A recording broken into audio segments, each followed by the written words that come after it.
Salutations! I'm Evelyn Ivy, and we are back in Minecraft with Create. So, as most Create players will know, setting up crushing wheels can sometimes be difficult because they require rotation in a very specific direction, such that the tops of the wheels will be rotating towards each other. And it intuitively makes sense since that's how items are sucked between the wheels, but setting that up can sometimes be frustrating. So today I'll be walking through 5 simple ways to set that up. So welcome to the crushing fields. Over here, we've got our first example, which is the only one here with a built-in power source, and this uses water wheels. Water wheels are often viewed just as a simple early game power source that'll be replaced once more efficient power sources are available, but here they actually work quite well with crushing wheels because one stream of water can actually push both water wheels in the directions we want. And so it's not particularly fast, and it's hard to power anything else with this since the crushing wheels will use most of the water wheel's stress capacity. But for a simple crushing setup, once you've just gotten your crushing wheels, this can be useful. If you're wanting to build an automatic farm, though, you might want something else. But that something else depends a lot on what else you've got in your system. So, over here, we have a method that I imagine is probably pretty common.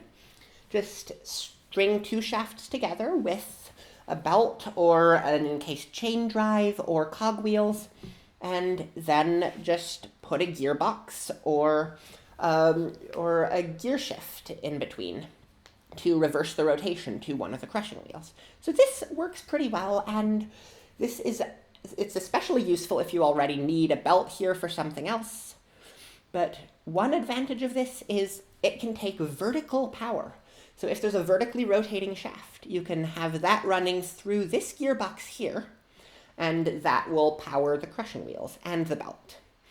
If you don't want a belt here, I'd advise using either cogwheels or encased chain drives because the belt consumes a little bit of stress capacity. And no need to waste that.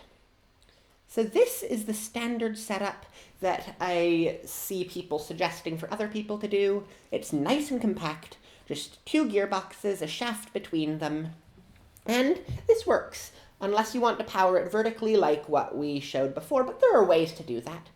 And so 2 gearboxes can be, sometimes it feels to me a little unnecessary because it takes 8 small cogwheels to craft this. And we don't really need 8 small cogwheels. We can do it with 3 large cogwheels, as I will show in a bit. But the nice thing about this setup is you can connect things to this shaft in between. For instance, you could run a belt through, or you could use this to power a press, which I've done in a lot of compact builds where I need to compact the outputs from crushing wheels. So then let's take a look at this 3 large cogwheel setup. So large cogwheels can't directly connect to each other if they're 2 blocks apart, but putting one perpendicular to them, they might as well connect, really, because that provides the connection to both of them. And this is pretty versatile. You can connect from a bunch of directions. You can connect lots of other cogwheels to this system. And so that's a nice, cheap setup. And I like it because it's fairly symmetrical, although it becomes less symmetrical when the power sources are connected, which can be kind of annoying.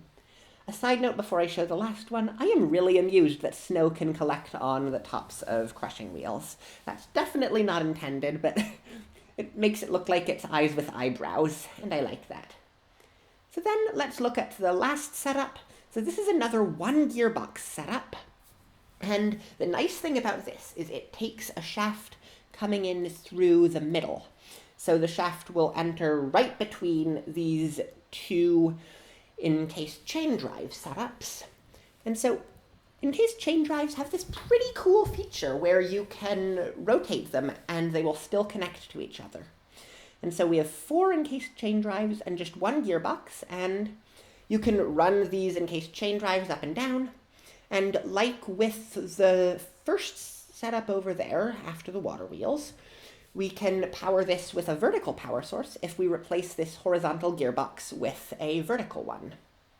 And so I'm going to be using this setup in an upcoming build where I'm going to be showing off a gold farm, because I'm going to want a fan blowing in between the crushing wheels to wash the crushing outputs. But you'll see that when I make that video. So ultimately, we have 5 different setups here. Each of them can serve different purposes, and there's no one right way to do it. I hope I've potentially made it easier for you to figure out what options you have to set up crushing wheels in your future automatic farms. That is all for now.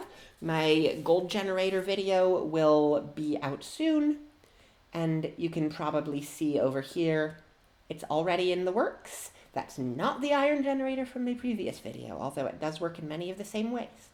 But that is all for now, and happy creating.